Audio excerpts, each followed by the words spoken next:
Breaking news okuva mu ggwanga erya Russia, eggwanga lya Ukraine oba government ya Ukraine yasobodde okubanga esindika drone eyasobodde okubanga etomera residential buildings mu ggwanga erya Russia mu kitundutundu kye bayita Belgrade. Kigambibwa nti tewali balumiziddwa, there have not been any reports of any injuries, naye nga bagamba nti yasobodde okubanga eyonoona apartments ezisangibwa ku bizimbe ebyo nga woobiraba, naye nga bineeno bigenze okubaawo nga president w'eggwanga erya Russia Vladimir Putin nga ali mu kubanga akkiriza credentials oba ebiwandiiko ebikwatagana ku aba ambassador abapya abasobodde okubanga batuuka mu ggwanga erya Russia, nga muno mwe muli babadde ba ambassador okuva mu nsi 21 nga mwe muli ensi nga Malaysia, Kenya, Canada, Japan n'endala nyingi era nga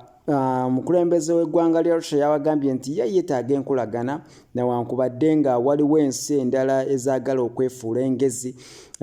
Kyova olaba nti yeetaziganye era we bazze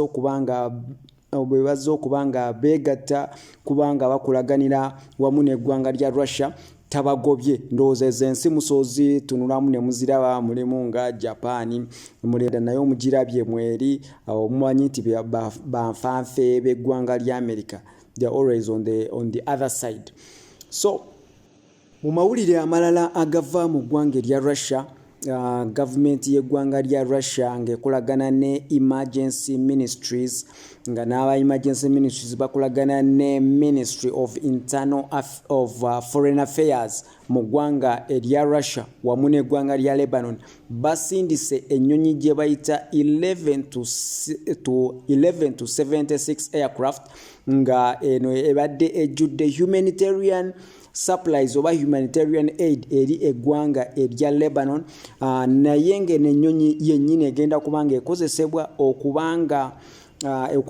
ejjayo Abarussia abaagala okubanga bafuluma eggwanga lya Lebanon nga tebakyasobola mbeera eyo, bagenda kubanga balinnya ennyonyi eno ku bwereere okubanga ebazaayo mu ggwanga erya Russia. Eno ennyonyi kigambibwa nti yagiddeko tons 19 eza humanitarian aid okubanga eweebwa eggwanga erya Lebanon nga bw'olaba mu video eyo.